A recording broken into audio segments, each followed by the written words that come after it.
Hey plugin, it's Matt here. A new day brings new challenges, and today we're going to be installing a baby gate. Now this is the first of a few baby gate reviews I'm going to be doing. This one is the Summer Extra Tall Gate in bronze. It's a pressure mounted or hardware mounted, so you can choose between whether you want to mount based on pressure or just on hardware. And I've started opening up the box and emptying everything out there.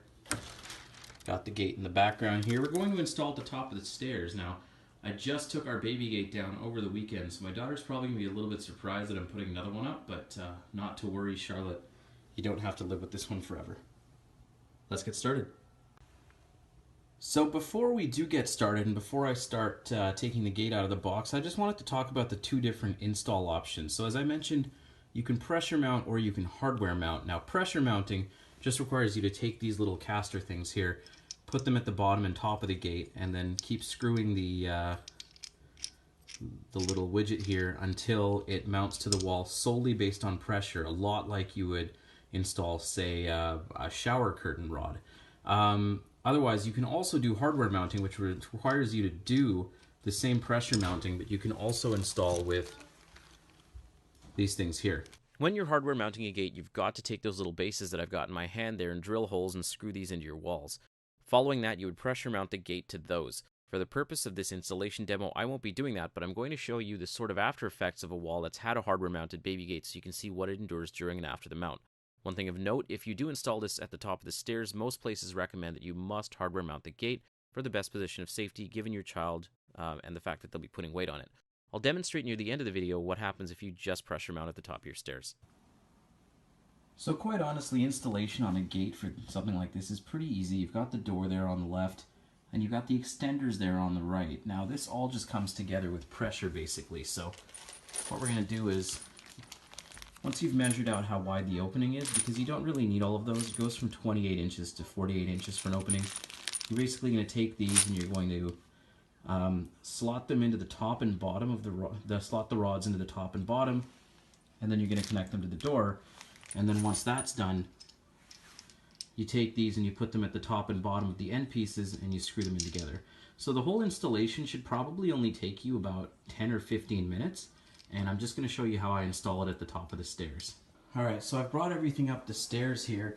I'm just going to do the pressure mount today. I'm not actually going to be doing the hardware mount, but I do want to show you a couple things. So here's our old gate that we took apart over the weekend, and we had actually hardware mounted it. Now, one thing I quickly wanted to show you is that if you do hardware mount it, this summer gate actually comes with some adhesive, so you might see this actually happen a little bit more often with a gate like the summer one, but our old one didn't have adhesive, and it still stripped the paint when we took it off the walls here, no matter how much I tried. And the reason why I found that to be is that this is actually positioned directly in the path of sunlight, so I'm guessing that over time things just sort of melded into the wall there, and so no matter how much I tried, I did have that problem. Just wanted to give you a fair warning and a heads up that that is a possible peril of hardware mounting your gates. Now, one other thing I quickly wanted to show you here, excuse the dirty carpet, is that in the 18 months we had our gate up, it actually flattened the carpet here a little bit, so that gate line is going to be a little bit of an eyesore once you take your gate down, but again,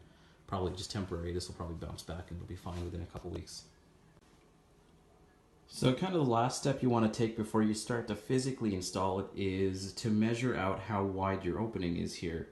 As I mentioned, this can cover openings from 28 to 48 inches, and so your stairways and doorways are probably going to fall somewhere in between. I know Canada's Worst Handyman tells you not to do the eyeball test, but you know what? It's a pressure mount with a bunch of little pins. You can probably get away with doing the eyeball test and do just fine of an installation. Okay, what I'm going to do now is I'm going to take one of these and thread it through into the gate. This will be one of my edges. One thing I did find going through this, and I don't know how well the video is going to show this, let's just see if I can get that there, is that it's not actually pre-threaded, so whether you go through what you consider to be the top or the bottom, it doesn't really matter.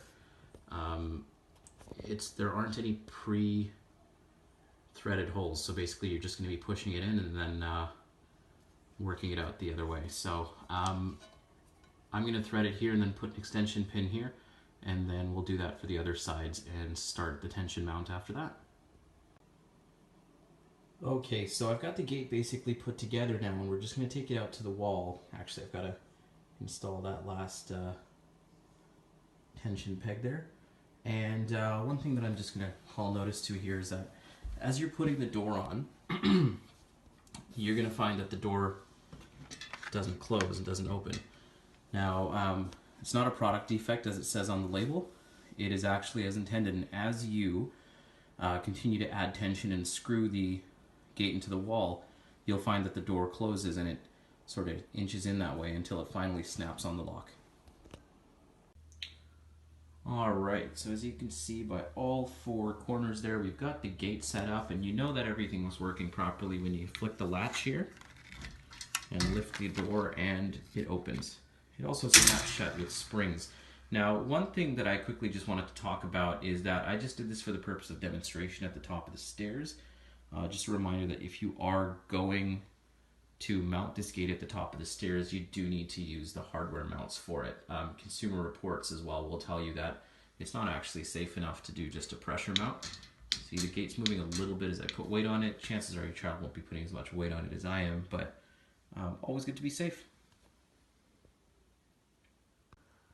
Just one other note as well is that if you tend to tense this too much, and I'm just going to loosen it a little bit here.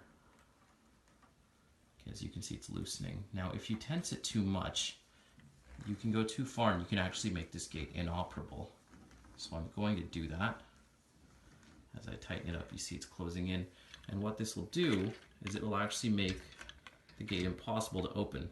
So you'll be able to do this, but you won't be able to pull the door open because the peg has nowhere to move. So you've got to loosen it a little bit and just test it out until you've got it in the right spot. One thing while tensing this up, by the way, the product does come with this really weird looking wrench, and it took me a little while to figure out how this actually worked. Now, the tensing pieces actually have openings here, so you're technically supposed to put the wrench in like this and then tighten and loosen as you need. Again, I don't think you're going to need it. I was able to put this whole gate together without touching the wrench, using my hands to hand tighten and to hand loosen. Just keeping in mind that if you do actually tense it too much, you're not going to be able to open this gate. So you're probably not even going to need the wrench, but it's nice to know it's there just in case you do. So once again, if you are going to pressure mount this, it should only take about 10 or 15 minutes, but once again, don't do it at the top of the stairs, do it at the bottom of the stairs or in a hallway. If you are going to do this at the top of the stairs, you will need to use the hardware brackets and make sure that it is hardware mounted. But just be aware of what I mentioned before. Be careful around the fact that there is adhesive on the back and it might strip the paint once you're done with this in a couple of years. But again, what's a coat of paint to keep your baby safe? This was the Summer Extra Tall walk-through gate with the spring-loaded latch. This is just the first of a couple baby gates you're going to see me do over the next little while, so check back often and you'll see a few different types. I'm Matt. Just follow the channel here for more baby reviews and tech reviews, and we'll be back next time. Take care.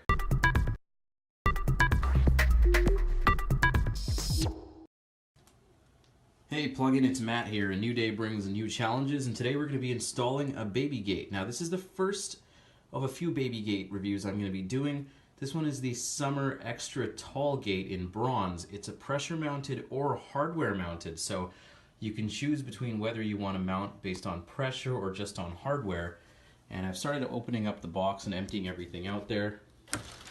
Got the gate in the background here. We're going to install at the top of the stairs. Now, I just took our baby gate down over the weekend, so my daughter's probably going to be a little bit surprised that I'm putting another one up, but not to worry, Charlotte. You don't have to live with this one forever. Let's get started. So before we do get started and before I start taking the gate out of the box, I just wanted to talk about the two different install options